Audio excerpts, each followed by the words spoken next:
Within 4 years के अंदर ये मेरी 10वीं ब्रांच है। मैं सिर्फ इतना चाहता हूँ जितने भी अपने युवा है, जो भी पब्लिक है, जिम में जाए, अपनी हेल्थ पे ध्यान दें, क्योंकि आजकल आप देख रहे हैं खान पान कैसा कैसा होते जा रहा है, जिसमें हेल्थ में काफ़ी प्रॉब्लम्स आ रही है, जिसके लिए डॉक्टर के पास जाते हैं। डॉक्टर भी यही सजेस्ट करते हैं कि आप लोग वर्कआउट करिए, फिट रहिए। इसलिए मेरा गोल यही है कि अपने देश का हर एक नागरिक वर्कआउट करे और अपने फिटनेस पे ध्यान दें। कि किसी भी चीज़ की एक्सेस इज़ नेवर गुड। वो आप बहुत ज़्यादा ही मैं पर्सनली बहुत ज़्यादा डाइट नहीं करती, मैं बहुत ज़्यादा ओवर ऑब्सेस नहीं होती हूँ कि मैं हेल्थ में इतनी ज़्यादा ऑब्सेस हो जाऊँ। तो किसी भी चीज़ की आई थिंक अति अच्छी नहीं है। हर चीज़ को बैलेंस रह के करना चाहिए। हमें अपनी लाइफ में हमेशा बैलेंस बना के रहना चाहिए। And I think same goes for workout.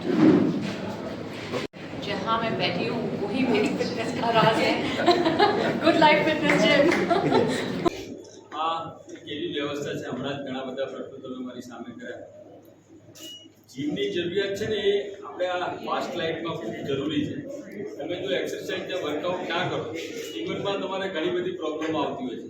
કારણ કે બેઠાડું જે જીવન છે, બેઠાડું જીવનમાં તમને કોઈ વ્યવસ્થા નથી ને, બધું મેક્સિમમ પહેલાં જે ઓપન સ્પેસ હતા, ઓપન સ્પેસ પતી ગયા છે, કોઈ વ્યવસ્થા ઓછી રહી છે.